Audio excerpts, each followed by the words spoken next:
Radio Claret América presenta Sediento de ti, la palabra, fuente de vida, con el sacerdote misionero claretiano Tony Díaz.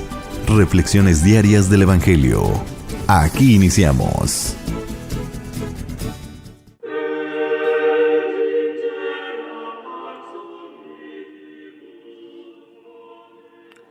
Bienvenidos, hermanos, a nuestras reflexiones bíblicas de las lecturas del día. Hoy es miércoles de la 14ª semana del tiempo ordinario. La primera lectura de hoy viene del profeta Oseas, capítulo 10, versículos 1 al 3, 7 al 8 y 12.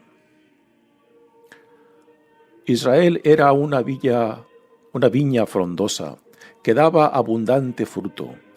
Pero cuanto más se multiplicaban sus frutos, más se multiplicaban sus altares paganos. Cuanto más rico era el país, más ricos fueron sus monumentos a los dioses. Su corazón está dividido y van a pagar sus culpas. El Señor derribará sus altares y demolerá sus monumentos. Pero ellos dicen, no tenemos rey. Pero si no temen al Señor, ¿qué podrá hacer por ellos el rey? Samaria y su becerro desaparecerán como espuma sobre el agua. Todos los santuarios de los ídolos serán destruidos. Y sobre sus altares crecerán espinas y cardos. Porque la idolatría ha sido el pecado de Israel. Entonces gritarán a los montes, cúbranos, y a las colinas, sepúltenos. Siembren justicia y cosecharán misericordia.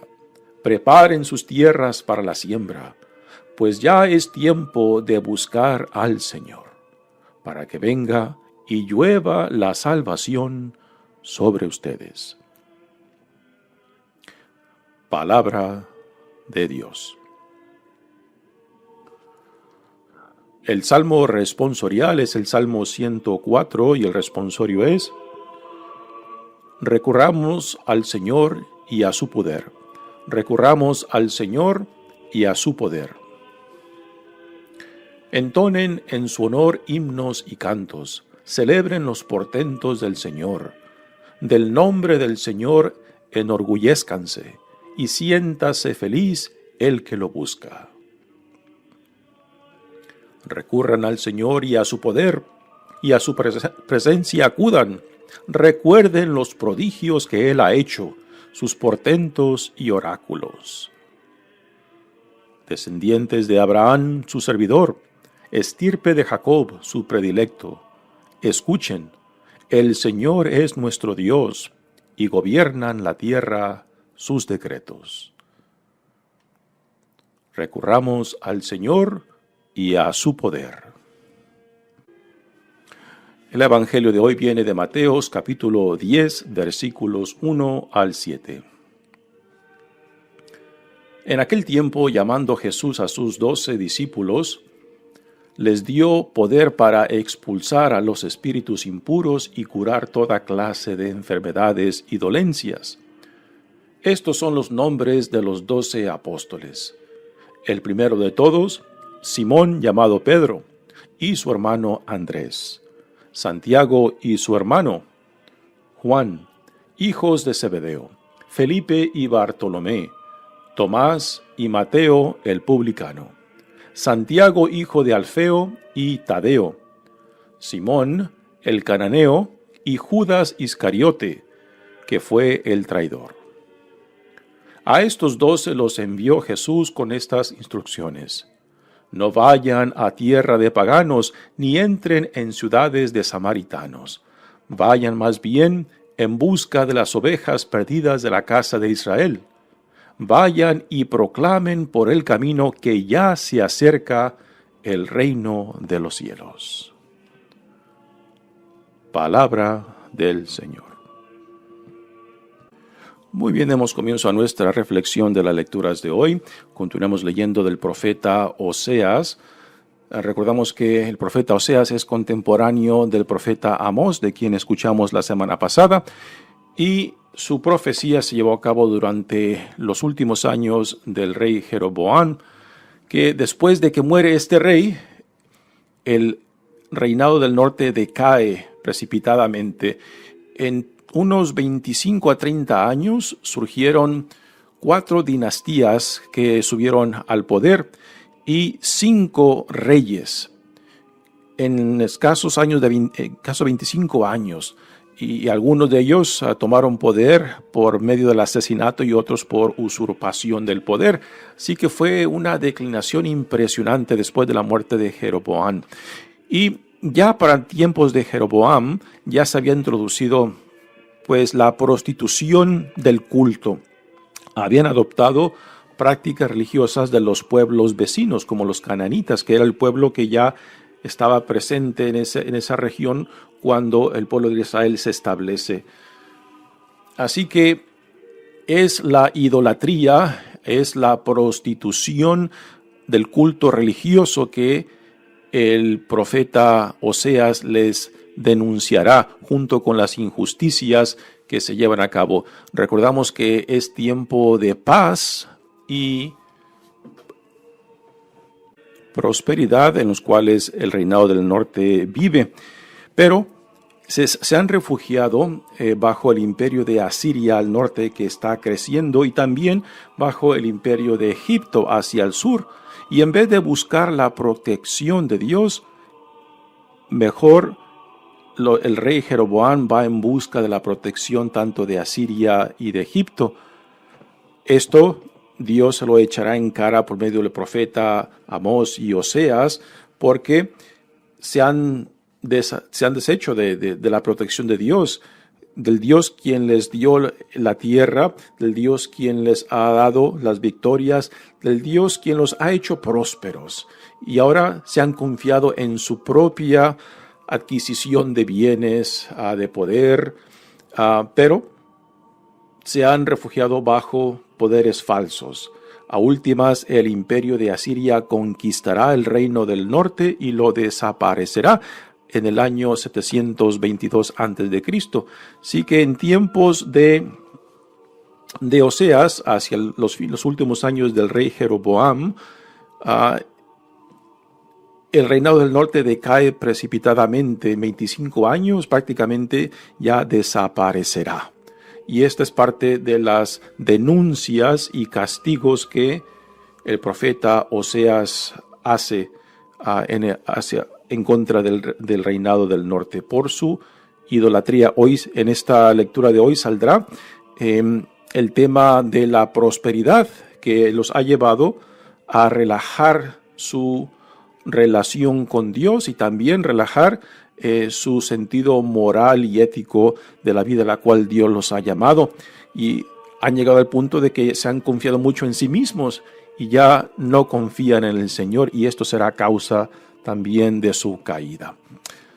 Dice la lectura de hoy: Israel era una viña frondosa que daba abundante fruto. Aquí hace referencia a la prosperidad y la paz que se vivía en tiempos del profeta Oseas. Pero cuanto más se multiplicaban sus frutos, más se multiplicaban sus altares paganos. Cuanto más rico era el país, más ricos fueron sus monumentos a los ídolos, ¿no? Esto nos debe de sonar muy familiar para nosotros cuando vamos adquiriendo más seguridad económica, social o política, ¿no? Empezamos a bajar la guardia y empezamos a creernos nuestra propia ilusión de que todo esto lo hemos conseguido nosotros, ¿no? Y cuando nos empezamos a confiar en el materialismo, en la acumulación de bienes, en la prosperidad material, como también en la prosperidad política o social, pues empezamos a convencernos de que todo esto lo hemos hecho nosotros sin la ayuda de nadie, sin la ayuda de Dios, ¿no?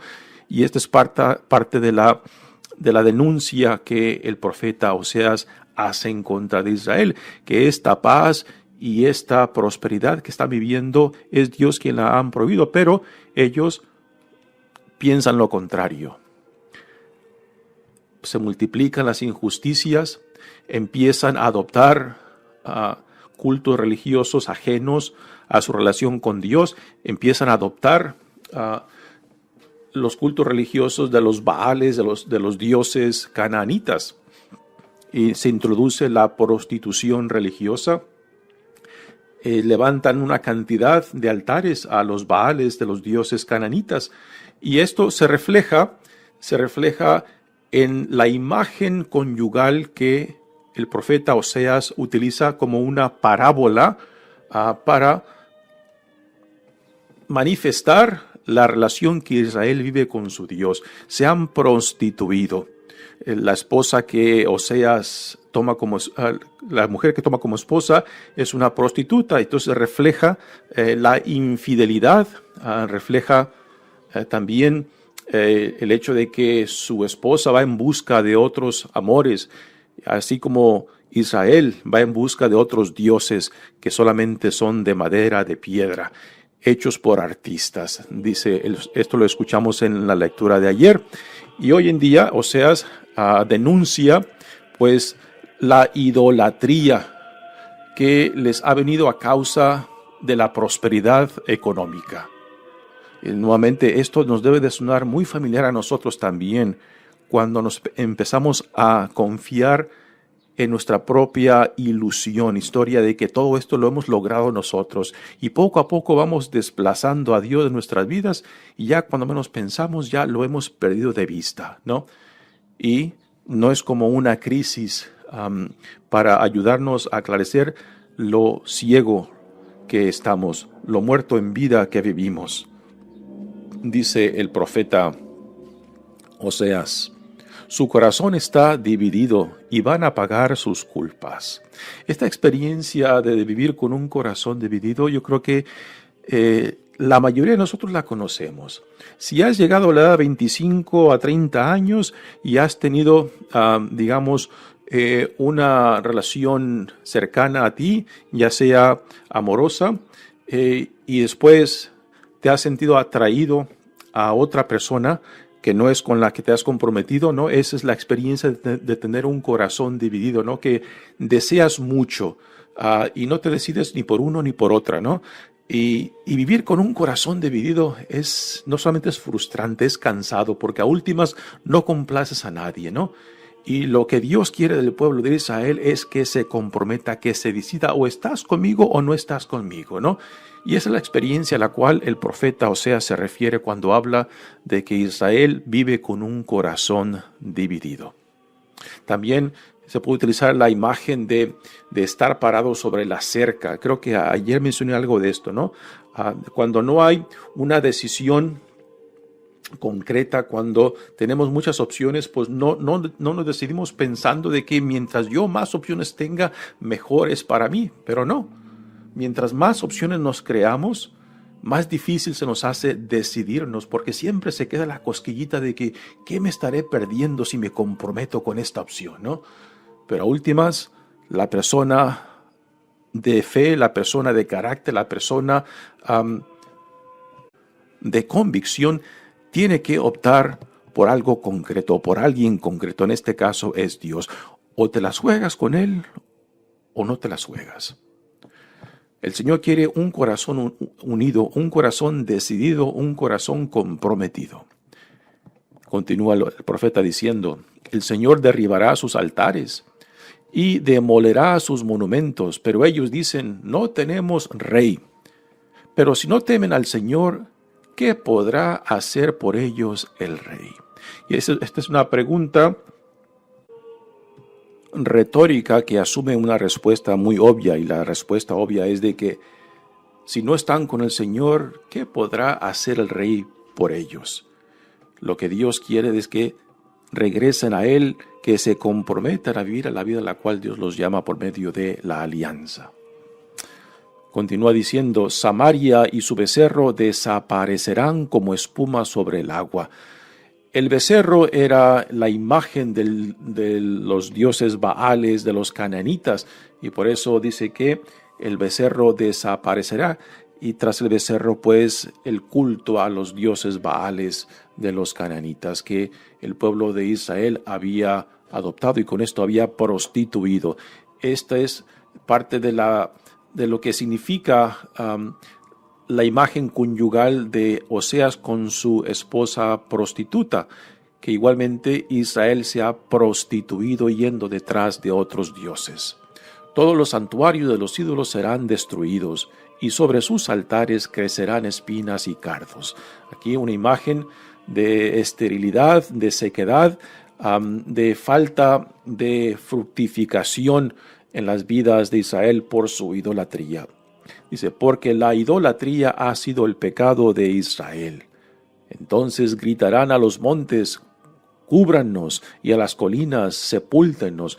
Cuando uno se da cuenta cuando finalmente se nos abren los ojos y nos damos cuenta de la ilusión en torno a nosotros que hemos creado, que a últimas es falsa, y que nos hemos alejado del Señor, de que lo hemos desplazado en nuestras vidas y hemos puesto a otros dioses. Nuevamente, esto debe de sonarnos muy familiar cuando también nosotros desplazamos a Dios del centro de nuestras vidas y después lo reemplazamos con otros dioses, ya sean dioses del éxito, dioses del materialismo, o aún los dioses de la cultura física que hoy en día es tan popular, ¿no?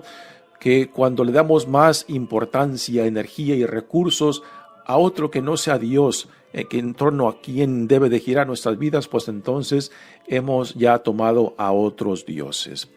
Y usted le puede poner nombre y apellido a los dioses que adoptamos cuando ya Dios no es el centro de nuestras vidas.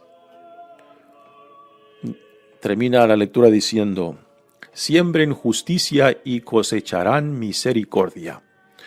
Preparen sus tierras para la siembra. Imágenes del área rural, imágenes del cultivo.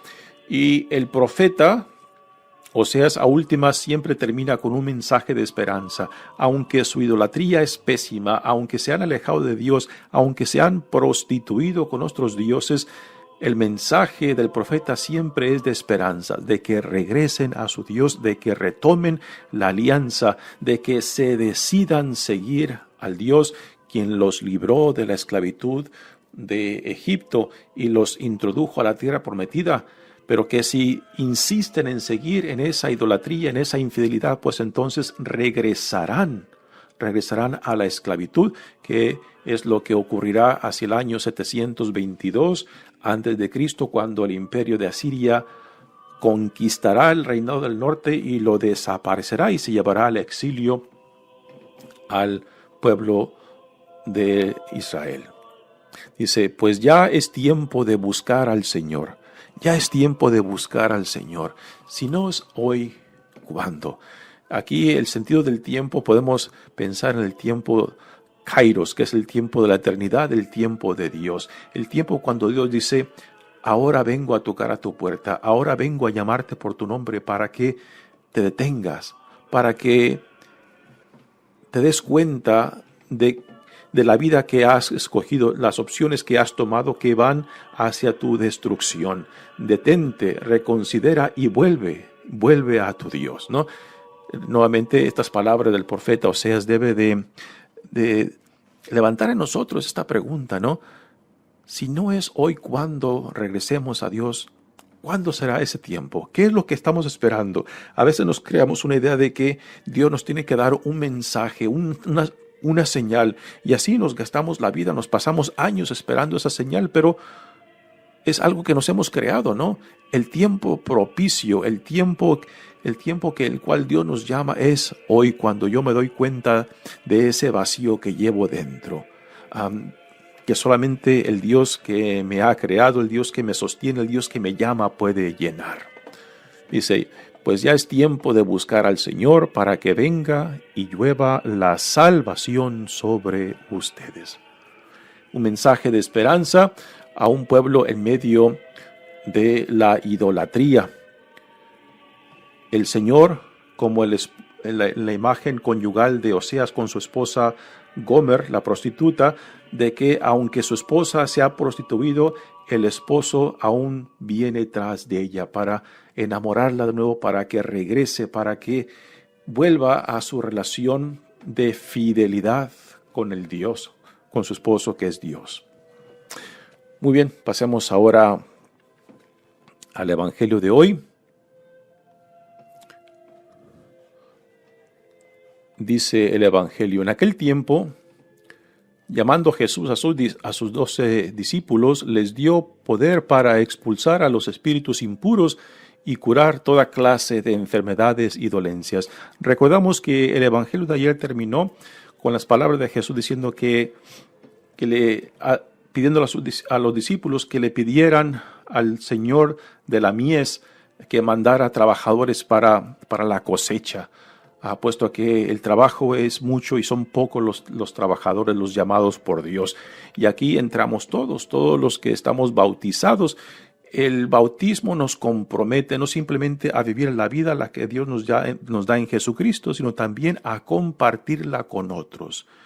Es parte central de nuestro bautismo y confirmación el dar un testimonio claro y evidente, no solamente de nuestra fe, sino de la nueva vida que Dios en Jesucristo nos da. La iglesia está fundada bajo el testimonio de los apóstoles y de generaciones tras generaciones que han llegado hasta nosotros y nos han atraído, nos han acercado a Dios. Quizás una pregunta que te puedes hacer es la siguiente: ¿quién fue que te trajo a ti a Cristo? ¿Quién te introdujo a Cristo? ¿No? Y esto es una pregunta importante porque todos hemos llegado a Cristo por medio de alguien más. Porque esto es parte de nuestro bautismo, de nuestro discipulado de Jesucristo, de compartir, de llevar, de ser una iglesia, como dice el Papa Francisco, en salida hacia afuera, no simplemente enfocada hacia adentro. Parte fundamental de la misión de la iglesia es seguir promoviendo el Evangelio, y no simplemente de palabra, sino con el testimonio de vidas, puesto que es lo que más convence a la gente cuando nos ven vivir en cierta manera, tratarnos de cierta manera, los valores que se cultivan, el tipo de comunidad que formamos, cómo recibimos al otro, a la otra, al prójimo, aún al extraño, ¿no? Todo esto son ejemplos de lo que significa ser un hijo, una hija de Dios, un cristiano, un discípulo de Jesucristo. Y a últimas, es el testimonio lo que atraerá a otros a Cristo. Y ahora Jesús, entre sus discípulos, escoge a 12, que formarán parte del círculo íntimo que después Jesús dedicará tiempo para formarlos y después enviarlos como una extensión suya, dándoles el mismo poder que Él recibió de Dios Padre. Ahora se los transmite a sus discípulos para que ellos también sean una extensión de lo que Jesús mismo vino haciendo, promoviendo el reino que ya se ha hecho presente, ya se ha inaugurado en su persona.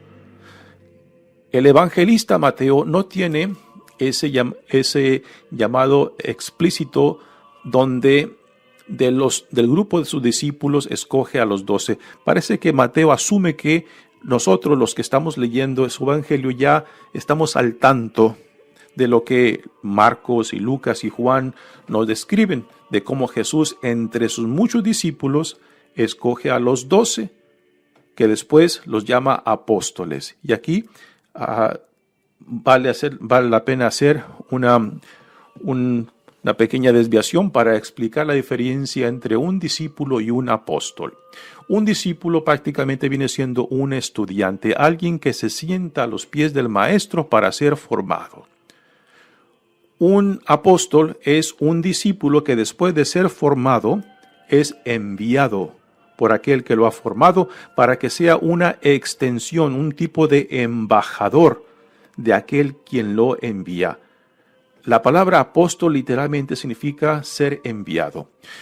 Cuando profesamos nuestra fe y decimos que la iglesia es una santa, católica y apostólica, es apostólica porque está fundada bajo el testimonio de los apóstoles, y también es apostólica porque la iglesia, como parte de su misión de ser, tiene que ver hacia afuera. Nuevamente es lo que el Papa Francisco se refiere cuando nos dice que tenemos que ser una iglesia en salida, o sea, de ir más allá de nosotros mismos, de no simplemente enfocarnos hacia adentro, sino también ver hacia afuera. ¿Qué tipo de iglesia proyectamos hacia el mundo? Si somos una iglesia que atrae a otros o los repela. Si somos una iglesia que manifiesta o que promueve por lo menos curiosidad de los que no son cristianos y que digan, ¿qué hay en esta gente? ¿Qué hay en esta comunidad que viven de esta manera, que se tratan de esta manera, que reciben a otros de esta manera, ¿no? Así que es parte de nuestra misión como iglesia, de ver hacia afuera, de proyectarnos hacia afuera como la comunidad que somos llamados a ser, un pueblo santo, un pueblo llamado de Dios para que en nuestra forma de ser y de vivir seamos luz para el mundo. Así que Jesús, entre sus discípulos, escoge a 12 que representan las 12 tribus de Israel, los 12 que serán los pilares de la nueva comunidad del reino que Dios ha inaugurado en Jesucristo. Y ahora Mateo nos da los nombres de los 12 y este número 12, pues la lista de los 12 es muy similar en los 4 evangelios, aunque hay algunas diferencias entre la lista de Juan, por ejemplo, y los sinópticos. Juan menciona a uno que no se encuentra en la lista de Mateos o de Marcos y Lucas, el tal Bartolomeo. Pero lo que sí es común en todas las listas que tenemos en el Nuevo Testamento es de que siempre la encabeza Simón Pedro, hermano de Andrés. Y cuando se nos dan una lista, lo primero que encabeza esa lista, pues tiene más importancia de lo que viene después. Y esto debe de ser algo que notemos, de que a Simón Pedro siempre se le da ese lugar en la lista de que es el primero entre iguales en esta comunidad naciente de la iglesia cristiana.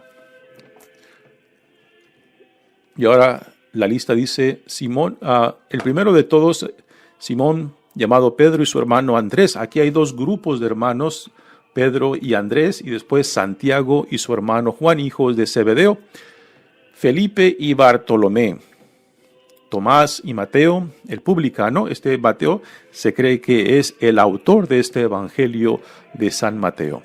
Santiago, hijo de Alfeo, y Tadeo. Este Tadeo es el famoso Judas Tadeo. Después Simón el cananeo y Judas Iscariote, que fue el traidor. Este Judas después será reemplazado por Matías después de la resurrección, cuando se nos dicen los evangelios que Judas Iscariote, después de la traición, se suicida. Entonces, para completar el número 12, que es un número simbólico de los apóstoles, de los pilares de la nueva comunidad del reino, entonces es ahí cuando escogen a Matías para que tome el lugar de Judas. Y ahora Jesús les da las indicaciones de la misión a la cual los llama. A estos 12 los envió Jesús con estas instrucciones: no vayan a tierra de paganos, ni entren en ciudades de samaritanos, vayan más bien en busca de las ovejas perdidas de la casa de Israel, ¿no? Jesús, como también lo hará San Pablo, su misión hacia afuera de salida se centra principalmente en la comunidad judía, puesto que es la comunidad heredera de la alianza con Dios. Y por eso son los primeros, porque es del pueblo de Israel, del pueblo judío, de donde se nos da también a nuestro Salvador Jesucristo. Y por eso es a la comunidad de Israel, a la comunidad judía, a quien el mensaje de salvación, el mensaje del reino se le tiene que anunciar. Esto no significa que solamente a ellos, pero es ahí donde comienza esta nueva iniciativa de Dios en Jesucristo, que después se extenderá más allá de los límites del pueblo judío hacia toda la creación, hacia todo el mundo. En los evangelios mismos tenemos a Jesús, que también es sorprendido cuando tiene experiencias con no judíos, y se queda sorprendido de que la fe de estos estas personas como el centurión que viene a Jesús y le pide que sane a su siervo, y también a la mujer sirofenicia en la región del norte, cerca de Tiro y Sidón, que sorprenden a Jesús con una fe tan profunda que ni siquiera entre su propia gente él ha visto esa manifestación de fe, ¿no? Y ahí yo creo que ahí Jesús se da cuenta, ¿no? De que el plan de Dios, el plan del Espíritu Santo va más allá de los límites simplemente de la comunidad judía. Así que, aunque a sus discípulos y apóstoles dice que se limiten solamente al pueblo de Israel, definitivamente el plan de salvación de Dios no es solamente para la comunidad judía, sino para toda la creación. Y esto lo veremos claramente después de la resurrección. Vayan y proclamen por el camino que ya se acerca el reino de los cielos. He mencionado varias veces que el reino de los cielos, el reino de Dios, ya está presente en Jesucristo. Pero cuando le dice a sus apóstoles, vayan y proclamen que el reino ya se acerca, o sea, de que es en la presencia de Jesús mismo que este reino ya se inaugura. Y por tanto, los apóstoles, que son una extensión de Jesucristo, van preparando el camino a los pueblos donde Jesús irá después. Y en su presencia misma, este mensaje de el reino se acerca, se hace realidad cuando Jesús mismo hace presencia en esos lugares donde ahora Jesús manda a sus apóstoles. Y esta invitación pues aún está para nosotros, que nos llamamos cristianos, que nos llamamos hijos e hijas de Dios, ciudadanos del reino, de que tenemos que también ser parte de esta misión de la iglesia hacia afuera, de proyectar la realidad del evangelio, del reino de Dios ya presente entre nosotros. Y esto no podemos evadir nuestra responsabilidad.